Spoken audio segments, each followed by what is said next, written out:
प्रकृति में 4 प्रकार के फंडामेंटल फोर्सेस हैं, ठीक है। मूल बल माने गए हैं वो जो 4 प्रकार के होते हैं। एक गुरुत्वाकर्षण बल, विद्युत चुंबकीय बल, दुर्बल बल और प्रबल बल। इनको दुर्बल नाभिकीय बल और प्रबल नाभिकीय बल भी बोलते हैं, ठीक है। तो गुरुत्वाकर्षण बल क्या होता है? गुरुत्वाकर्षण बल 2 पिंडों में, 2 वस्तुओं में उनके द्रव्यमान की वजह से लगता है, उनके मास की वजह से लगता है, ग्रेविटेशनल फोर्स, ठीक है।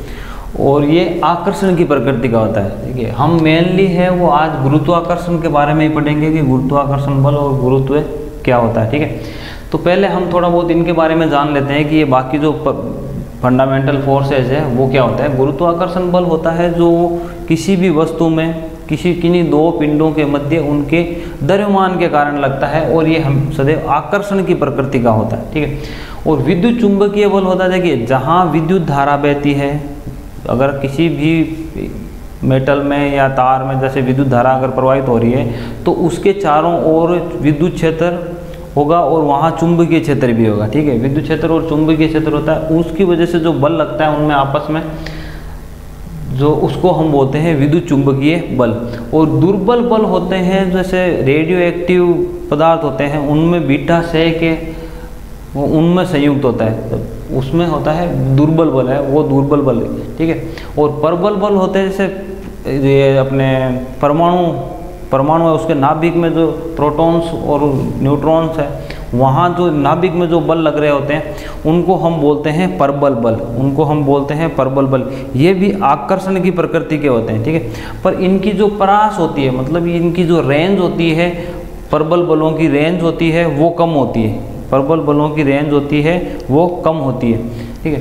और गुरुत्वाकर्षण बल की परास है वो अधिक होती है। तो हम आज पढ़ते हैं गुरुत्वाकर्षण बल के बारे में।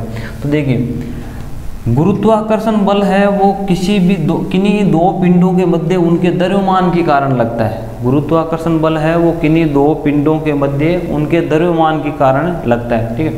तो ये हमेशा आकर्षण की प्रकृति का होता है। तो जो गुरुत्वीय बल, न्यूटन ने गुरुत्वाकर्षण का नियम दिया था, ठीक है। इसी बल के लिए न्यूटन ने गुरुत्वाकर्षण का नियम दिया था। उसके हिसाब से न्यूटन के गुरुत्वाकर्षण के नियम के अनुसार 2 पिंडों के मध्य, अगर जैसे कोई 2 पिंड है, उनके द्रव्यमान है m1 और m2, तो इन दोनों पिंडों के आपस में जो बल लग रहा है, इन दोनों में जो आकर्षण की प्रकृति का, देखिए हमेशा आकर्षण की प्रकृति का होता है, एक दूसरे को ये अट्रैक्ट करते हैं, ठीक है। तो आकर्षण की प्रकृति का होता है वो इन दोनों पिंडों के द्रव्यमान के गुणनफल के तो समानुपाती होता है, गुणनफल है उसके समानुपाती। और अगर इनके बीच की दूरी r है तो इस दूरी के वर्ग के व्युत्क्रमानुपाती है, ठीक है।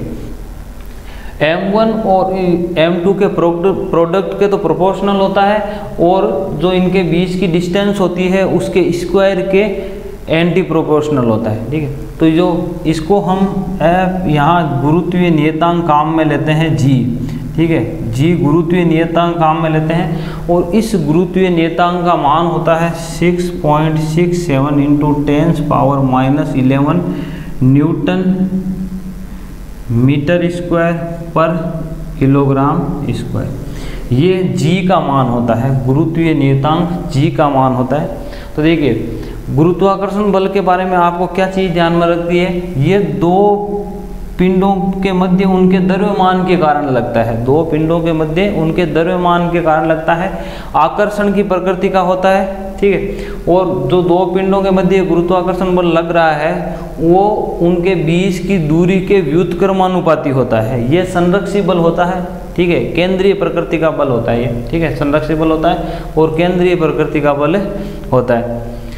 देखिए एक होता है गुरुत्व, इसी पे बेस्ट होता है गुरुत्व, मतलब अगर हम ये दो पिंडों के मध्य गुरुत्वाकर्षण बल की बात हम कर रहे हैं, उनमें से अगर एक पिंड है, एक वस्तु अगर पृथ्वी हो, एक वस्तु क्या हो, पृथ्वी हो, तो हम क्या बोलेंगे, इसको बोलेंगे गुरुत्वीय ग्रेविटी, ठीक है। जैसे कोई भी वस्तु है उसको पृथ्वी अपनी ओर आकर्षित करती है, ठीक है, वो गुरुत्वाकर्षण के कारण ही होता है। कोई भी वस्तु है उसको पृथ्वी अपनी ओर आकर्षित किए हुए हैं, तो वो किसकी वजह से होता है, गुरुत्वाकर्षण की वजह से होता है। ठीक है। तो अगर एक पिंड पृथ्वी हो तो उसको हम बोलते हैं गुरुत्वीय बल, ठीक है, गुरुत्वीय बल। गुरुत्वीय बल जो है उसके कारण से एक जहाँ कहीं भी बल लगता है, जैसे गुरुत्वीय बल लग रहा है तो वहाँ एक त्वरण एक्सेलरेशन जनरेट होता है, ठीक है। उस किसी भी पिंड पर क्या होता है, एक्सेलरेशन जनरेट होता है। ये गुरुत्वीय बल भी क्या आकर्षण की प्रकृति का होता है। गुरुत्वाकर्षण बल हम नॉर्मली उसको बोलते हैं जैसे कोई भी वस्तु है उसको पृथ्वी जिस बल से अपनी ओर आकर्षित कर रही है उसको हम क्या बोल देते हैं कि ये गुरुत्वाकर्षण बल होता है। ये क्या होता है, पृथ्वी की गुरुत्वाकर्षण शक्ति, मतलब वो ये उसके द्रव्यमान की वजह से होती है। सारी चीज़ें पृथ्वी की तरफ ही क्यों आती है, जैसे छोटी मोटी चीज़ें हैं ये पृथ्वी की तरफ ही क्यों जाती है, क्योंकि पृथ्वी का द्रव्यमान है वो इनकी अपेक्षा बहुत ज़्यादा है, इनकी अपेक्षा बहुत ज़्यादा है। पर इसकी रेंज होती है गुरुत्वाकर्षण बल की, वो रेंज बहुत होती है। जैसे पृथ्वी और चंद्रमा के बीच में भी बल लग रहा है, सूर्य के बीच में या जितने भी अन्य खगोलीय पिंड है उनके मध्य ये गुरुत्वाकर्षण बल लगता है। लेकिन ये किसी की में भी इतनी पावर नहीं है कि वो अपनी तरफ उस दूसरे पिंड को खींच ले। ये छोटे, जैसे बाकी पृथ्वी पर जो है जितनी भी वस्तुएं हैं वो पृथ्वी के मुकाबले बहुत, उनका द्रव्यमान बहुत कम है, इस वजह से वो पृथ्वी की ओर आकर्षित होती है। नहीं तो बाकी जो ब्रह्मांड के जितने भी ग्रह उपग्रह हैं वो सारे बैलेंस है, ठीक है। वो क्या है, वो गति, उनमें भी गुरुत्वाकर्षण बल लग रहा है लेकिन वो एक संतुलित अवस्था में है, ठीक है। वो किसी में भी इतना मतलब प्रबल नहीं है, किसी का द्रव्यमान इतना ज़्यादा नहीं है कि वो दूसरे इतने भारी पिंड को अपनी ओर आकर्षित कर ले। तो ये होता है। और इसी गुरुत्वाकर्षण बल या गुरुत्वीय बल के कारण एक त्वरण जनरेट होता है जिसको हम गुरुत्वीय त्वरण बोलते हैं, गुरुत्वीय त्वरण बोलते हैं, जिसकी वैल्यू होती है 9.8 मीटर पर सेकेंड स्क्वायर। तो गुरुत्वाकर्षण त्वरण इसको स्मॉल जी से डिनोट करते हैं, स्मॉल जी से डिनोट करते हैं, और जी का मान होता है, इसको बोलते हैं गुरुत्वीय त्वरण। मतलब जैसे जिस बल से पृथ्वी किसी भी वस्तु को अपनी ओर आकर्षित करती है उस बल की वजह से जो त्वरण जनरेट होता है उसको हम बोलते हैं गुरुत्वीय त्वरण, और उसका मान होता है 9.8 मीटर पर सेकेंड स्क्वायर, ठीक है, मीटर पर सेकेंड स्क्वायर। ये होता है गुरुत्वीय त्वरण का मान। देखिए ये गुरुत्वीय त्वरण का मान भी पृथ्वी के अलग अलग स्थानों पर अलग अलग होता है। जैसे अगर सबसे अधिक गुरुत्वीय त्वरण का मान होता है ध्रुवों पर, ठीक है, ध्रुवों पर गुरुत्वीय त्वरण है वो सर्वाधिक होता है, और सबसे कम होता है विषुवत रेखा पर, विषुवत इक्वेटर पर, पोलर्स है वहाँ मैक्सिमम होता है, और इक्वेटर, वहाँ इक्वेटर विषुवत रेखा पे क्या होता है, गुरुत्वीय त्वरण मिनिमम होता है, कम होता है।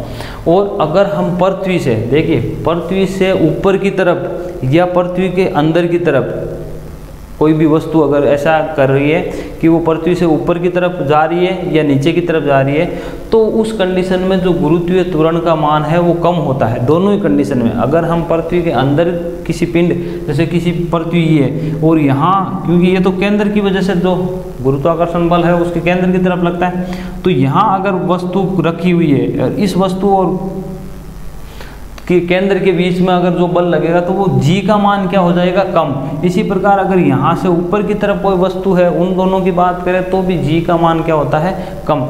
तो जो गुरुत्वीय त्वरण का मान है वो पृथ्वी से ऊपर की तरफ जाएं या नीचे की तरफ जाएं, दोनों ही कंडीशन में क्या होता है, कम होता है। और एक अगर पृथ्वी की घूर्णन गति, पृथ्वी जो घूर्णन गति कर रही है उसके कारण, देखिए ध्रुवों पर अधिक और विषुवत रेखा पर कम होने का कारण भी यही है, पृथ्वी की घूर्णन की गति, ठीक है। पृथ्वी की घूर्णन की गति अगर तेज हो जाए, पृथ्वी अगर वो तेज गति से घूमने लग जाए तो ये गुरुत्वीय त्वरण का मान कम होता है, ठीक है। उस कंडीशन में गुरुत्वीय त्वरण का मान क्या होता है, कम होता है।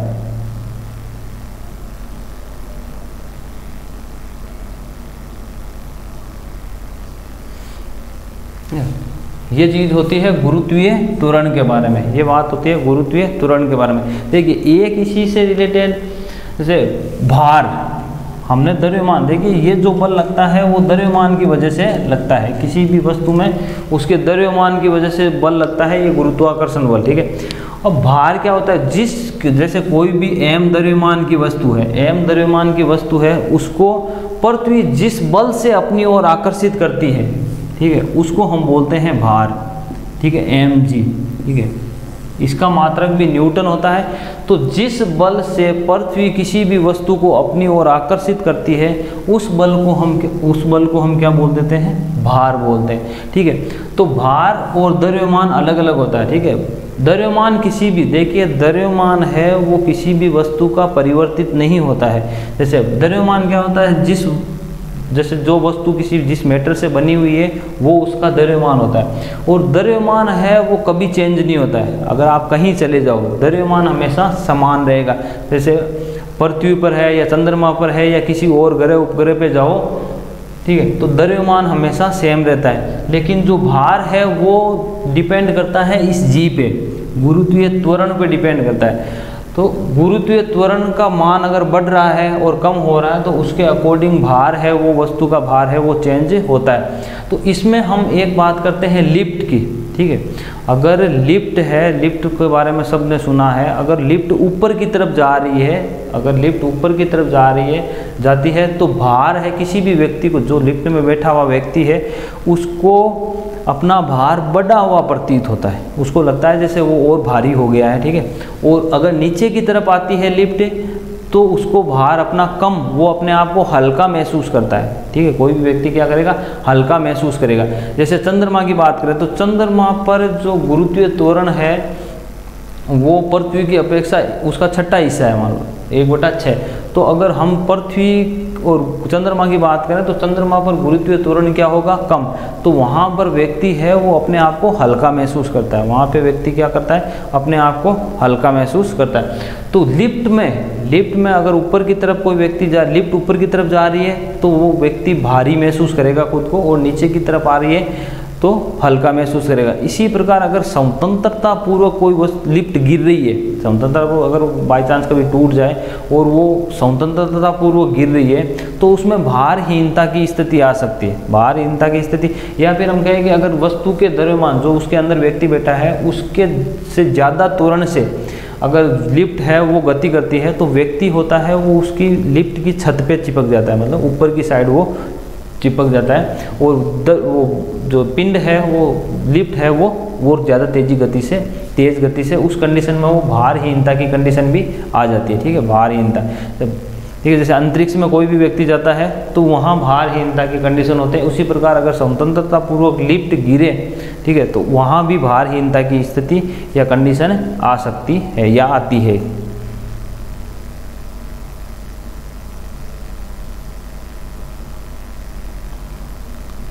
तो उसके भारहीनता की स्थिति में क्या, उसको अपना भार है वो शून्य महसूस, बिल्कुल शून्य हो जाता है उसका भार, ठीक है।